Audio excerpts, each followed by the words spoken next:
emblematic of a country that is a melting pot of diverse communities, customs, tribes, traditions, festivals, and languages, the history of Indian handicrafts dates back to antiquity, capturing a rich blend of functionality with artistic ingenuity.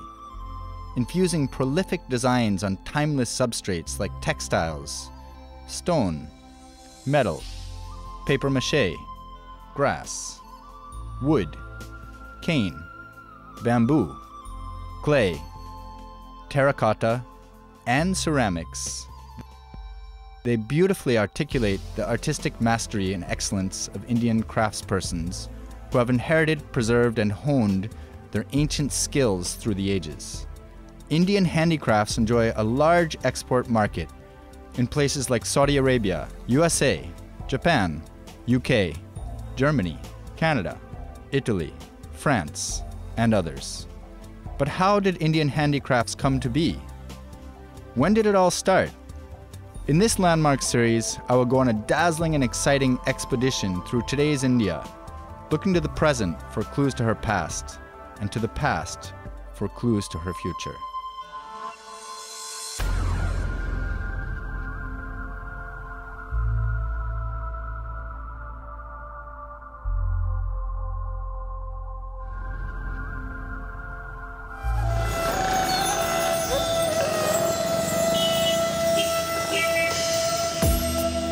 In episode 1 of the series, we will talk about wood carving, an art form which exists from time immemorial and has now made it to the West in a big way.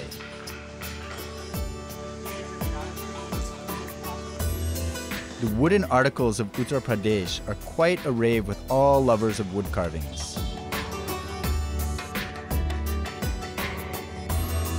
Saharanpur here is known for its carvings in hard shisham and particularly for its famous vine leaf patterns. The range of designs include floral, geometric, and figurative decorations. Mainpuri in Uttar Pradesh is also known for its woodwork inlaid with brass wire on ebony or black shisham. The states of Jammu and Kashmir, Uttar Pradesh, Gujarat, Karnataka, and Kerala have each developed distinctive styles of wood carvings. But Saharanpur in Uttar Pradesh leads the export market. So, let's start our journey to the roots of India there. I've reached Saharanpur, the final destination. As you can see, the train station is behind me, which just says Saharanpur, so I'm not lying, I am here. So the first task is completed. The second task now is to find the two artists.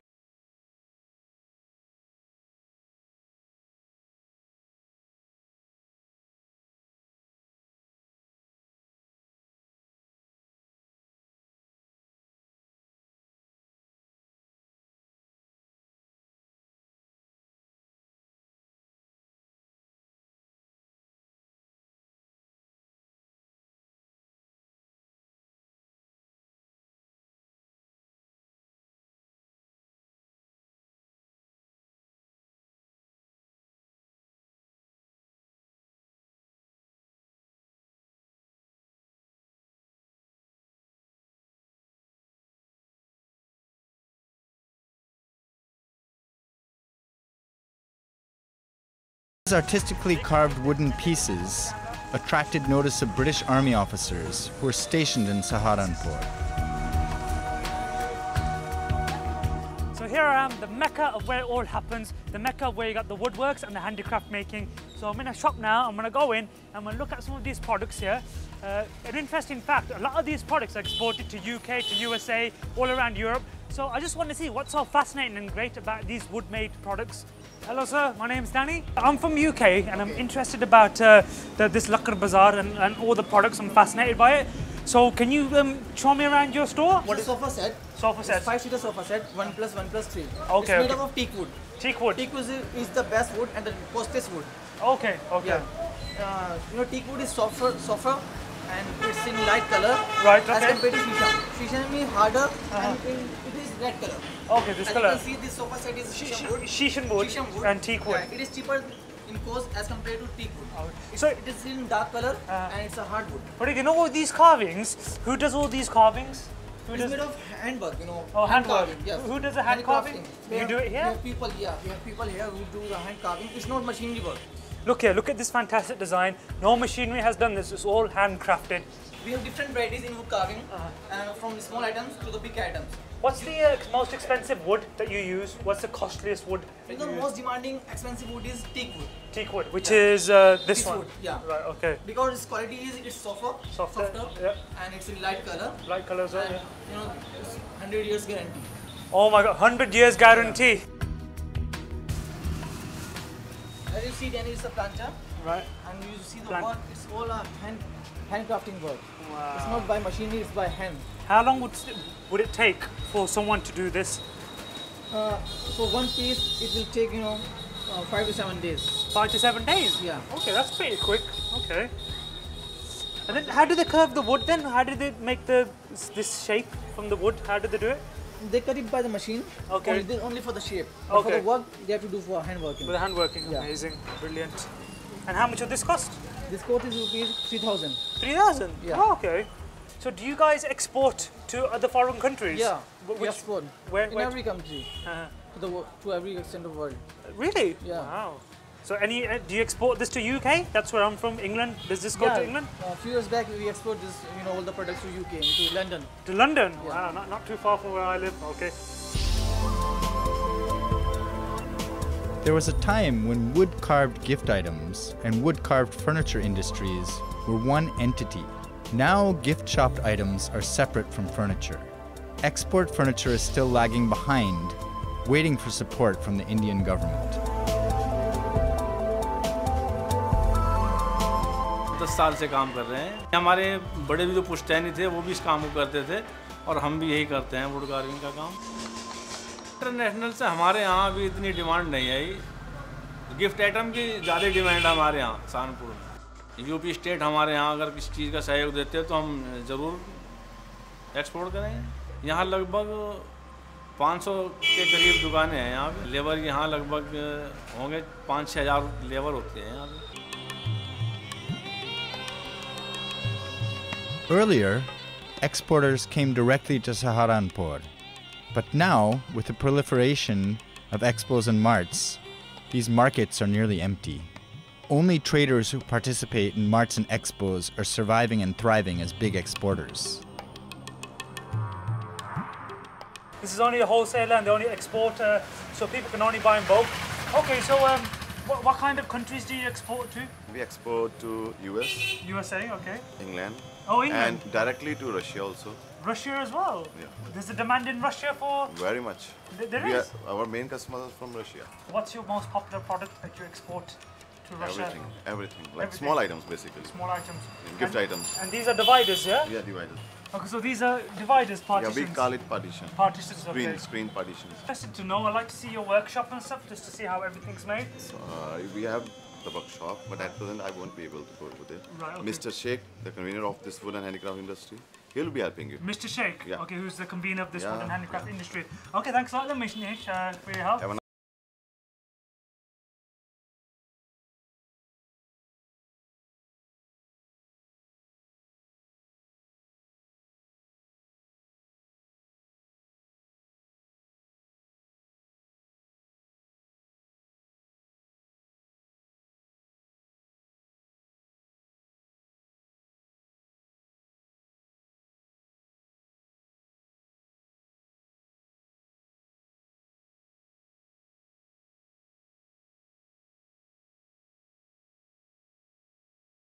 One-man job. All the different operations, such as cutting, chiseling, carving, and drilling, have to be performed by different specialists.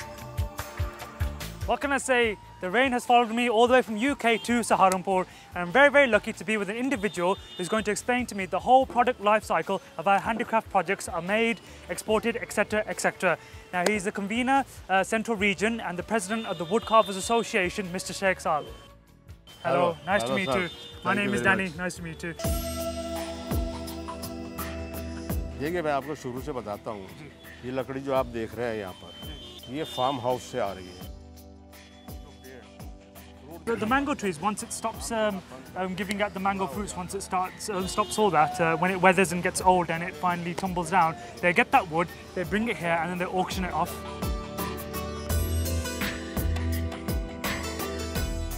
The manufacturers, they will come to the auction and then they would purchase the wood from here.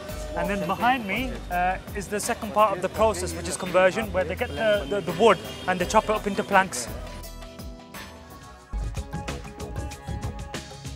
First, procurement of the raw wood from the market. The wood is mostly unseasoned and comes in logs of large diameters. Step 2 is conversion, which is locally called chirai. The logs of wood are converted at the local sawmills into planks of the required thickness.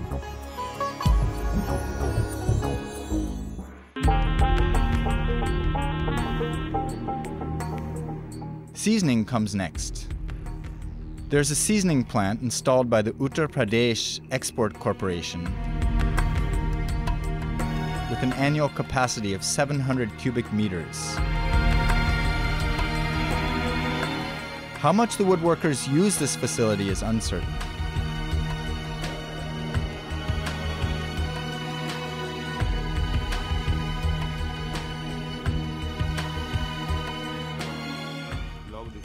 The planks of wood comes here and they're left out to dry, so to reduce the moisture. And after that, they take it into the seasoning plant, which is behind, and there they try and make it insect-free as much as possible. वो हमारा treatment plant है। Treatment इसलिए किया जाता है इन लकड़ी का ताकि जो ये इंसेक्ट फ्री हो जाए। Okay, so this gigantic machine behind me is where they put the planks outside for treatment. So this makes part of the treatment plant. Once the wood is taken out, this is how it looks like when it's treated, this dark colour. It is also called brown treatment. Brown treatment. Okay, so we've just seen the wood treatment plant and now I'm in the seasoning chamber. So let's find out what happens here. Sir, can you explain what happens in the seasoning chamber to the woods once they've been treated? Once the woods got treated from the machine, they're put into the seasoning chamber for it to dry and for it to be seasoned. The reason for the whole seasoning chamber is to ensure that the planks of wood, they don't crack, they don't break, and they remain strong as long as possible. Okay, so how long do the planks of wood stay in the seasoning chamber? About 20 days. 20 days. Yes. And how many people does it take to move all the planks? Only 3-4 people. 3-4 people. Yes. Okay. So once the planks of wood have been seasoned, what's the next stage? What happens after? It will be cut in pieces. Cut in pieces. In the other machines. And the machines. I will show you. You will show? Okay, yes. Great.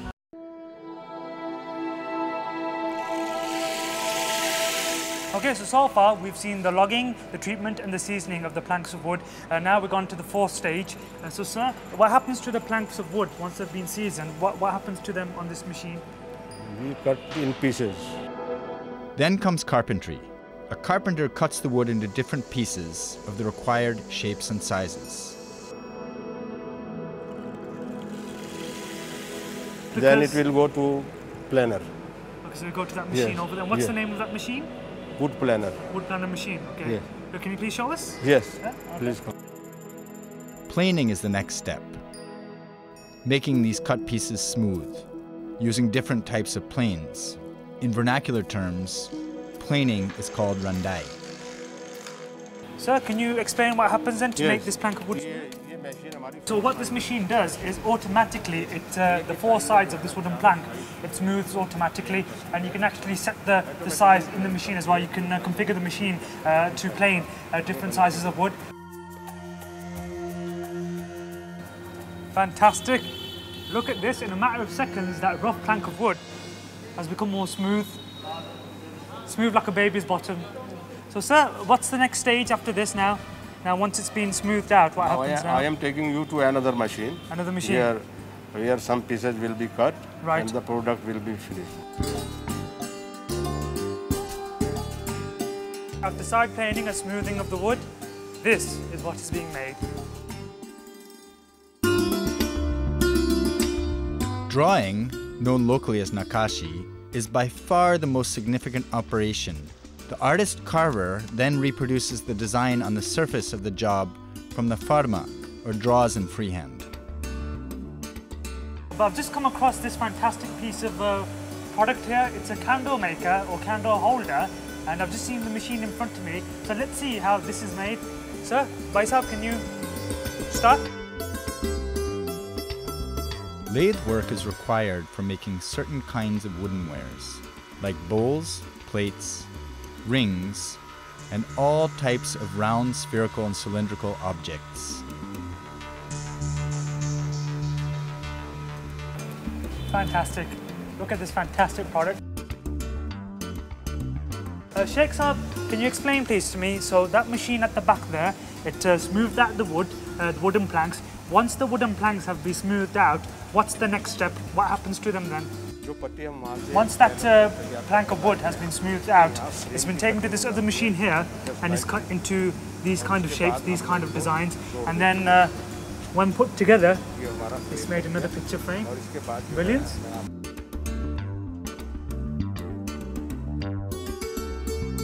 Joinery is the operation of joining or fixing different components together to form a complete object.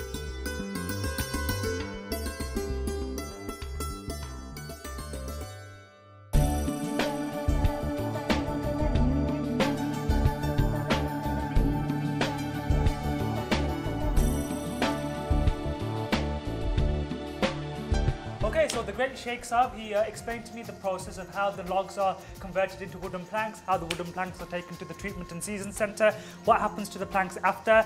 We saw that they got cut into photo frames and into a candlestick maker.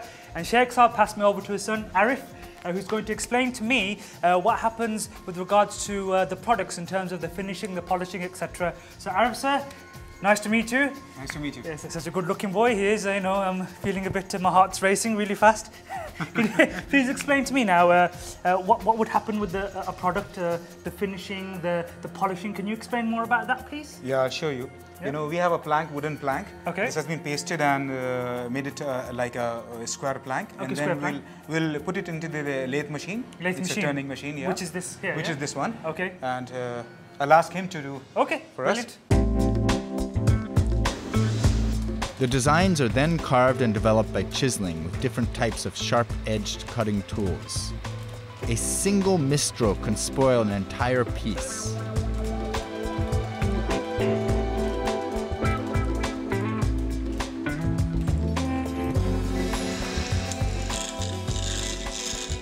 Did he put glue on the side? What did Yeah, he put the glue to fix it Okay, side. to fix it to size. Okay, okay. Okay, so he's going to be using more of his hands, isn't More, he? yeah. So it's not. All right. Okay, so He do everything by hand. And by then, hand. Yeah, by hand. Wow, doing everything by hand. So less of the machinery and more of the hands that can be used. Great.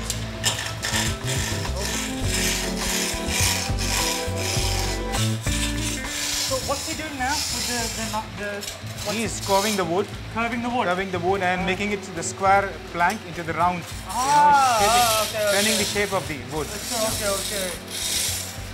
So the wood's being carved and they're going to make it into a cylinder shape, kind of a round shape. Quite fascinating to see. How long would it take? It will take around 2-3 minutes. Oh, 2-3 minutes. Yeah. That's pretty quick. Sometimes, according to requirements, trellis work also has to be done. Such an operation is usually required for making screens and panels. The trellis can be done by hand or by machine.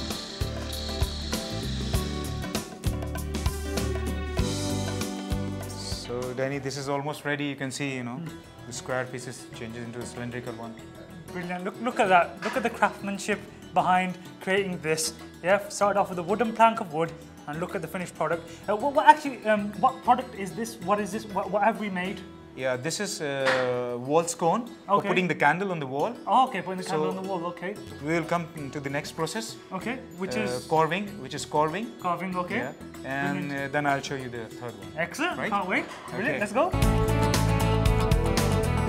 Wood carving is the main ancient industry of Saharanpur, one which has much declined of late. Still, there are no less than 250 wooden carvers solely engaged in their craft. There are about 6,000 woodworkers in the district, out of whom about 250 are wood carvers, 200 wooden comb makers, 100 makers of musical instruments, 70 makers of the means of transport, 150 engaged in furniture industry, and the rest are town and village carpenters and smiths. So now we got 2 pieces. Wow. From one. Can I take this home? Yes, of course. Can I? Hopefully customs will let me get this through the green gate. Thank you. So what's the, so okay, so this has been sewn into 2 now. Yeah. What's the next stage now? Yeah. In the next stage, we are going to put a iron, wrought iron, Okay. all done by hand. Okay. To put it here for the holding the candle. On the candle, okay. Yeah, to iron plate. So is that another part of the factory that we Yeah. need to go to? Yeah. Yeah, and will you then- take me? Yeah, of course. Oh, brilliant. Come Okay. Buffing is generally the last stage in the process. A piece, when made of well-seasoned hardwood, such as rosewood or teak or shisham, is considered complete only after buffing. In fact, the quality products in their natural color and texture look much better when finished by buffing. This task is usually the women workers perform this job. At times, a buffing machine is also used. Polishing is the final stage.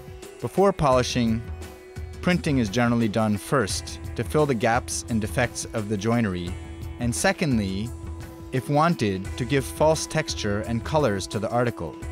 Different kinds of polishes, from varnish to spirit and wax polishes, are now commonly used. You can see this is the polishing they are doing. Okay. Yeah. And the piece which we have carved over there. Okay, the is wall now scone ready. from The wall. the other place, right? Yeah, Okay. the wall scone. Now it's ready. Okay. Almost ready. This is the color is called the silver patina. Silver patina color. Yeah, yeah. Okay. And then we have to put the iron in this Iron in this. to make it a complete. Make it complete. Okay. So typically, when you're polishing your products, how many people are needed to do the polishing? Yeah, it's about like in this factory we are having about 50 people who are doing the polishing process. 50 people doing the polishing, and how long will it take altogether? Altogether, it take around you see about 100 for 100 pieces. It will take 2 days. My God, 100 pieces take 2 days. So regarding this wall scone, the next thing is now to put the iron in. Yes. Okay, and will you take? Is that in this factory as Yes, well? in this factory. Excellent. And Yeah. can you take me? I'll Is take it? you. The accomplished craftsman is an expert at both inlaying and overlaying. Different materials are used for this purpose, such as ivory, camel bone, plastic, silver, or brass.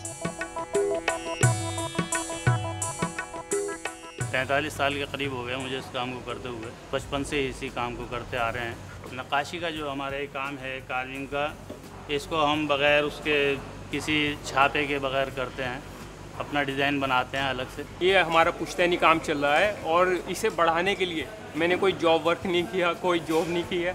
मैं चाहता हूँ ये मेरी नक्काशी पूरे देश के कोने कोने में फैले, इसलिए मैं अपना ज़्यादा से ज़्यादा टाइम इसी को देता हूँ। मैं अपने डिज़ाइन खुद करता हूँ और मुझे इसके लिए 2 बार अवार्ड भी मिल चुका है, जिसमें अभी 94 में एक अवार्ड मिला, एक 96 में अवार्ड मिला है जो कि सोनिया गांधी जी ने दिया है, और अभी एक मेरा प्रोडक्ट यूनेस्को अवार्ड के लिए गया है जिसका सितंबर में अभी ज्यूरी बैठेगी, उसमें डिसाइड होगा। मैं अभी इससे मैं कैंडल बना रहा हूँ।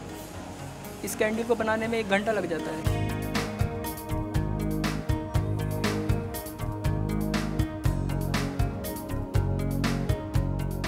Wow. Now this is a ready piece, you can see.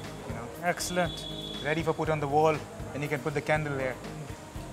So I think I'll take this for the wife. Thank you. Yeah. Oh, brilliant, amazing. Look at that. See? No, once it's all painted with the wood carvings and then with this final piece attached to it, it looks amazing. Fantastic. This is not the only product we are exporting. Okay. We have about 2,000 products. Okay. We are doing in US and 2,000. UK, yeah, and another European market. So I'll show you. Okay. Those Oh, so items you as well. export to Europe as well? Yeah. Yeah. So you know UK is the best, isn't it? Where I'm from, that's the best place to export, isn't it? Yeah, you can. Okay. So you're going to show me the items now? Yes. Oh, brilliant. Okay, let's go. Okay. The most important recent development in the industry is inlaying or outlaying of brass, copper, and German silver on plain wood.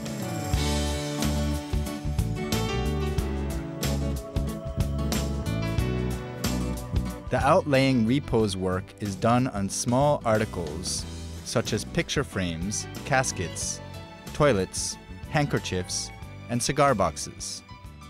So after polishing the items, now come to the packing, export packing. Export packing. These are the semi-packed product, and this is fully packed product with a barcode and everything inside. Oh, okay, brilliant. You can see.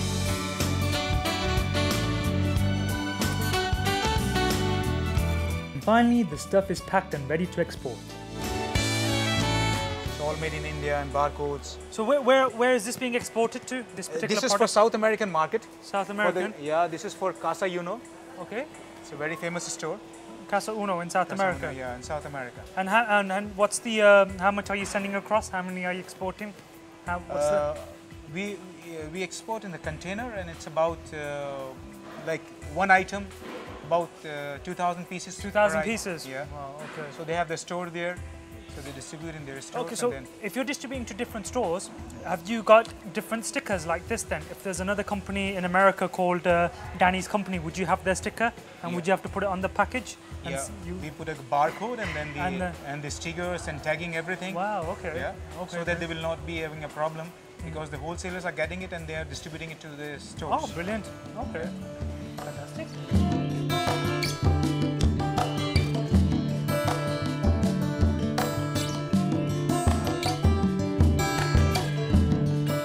Well, I have to say I must be one of the luckiest men on earth because the great Sheikh Saab and his son Arif Bhai have invited me to their house, and what's so special about this occasion is that both of these two great gentlemen, they belong to the Islamic faith and they've been fasting, so they opened up their fast and they invited me to join them, so it's a very special feeling, so thank you very much.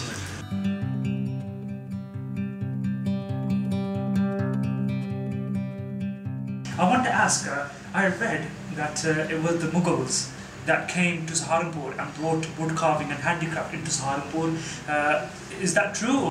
400 years ago, the Mughals came from Kashmir to here and they brought our artisans with them.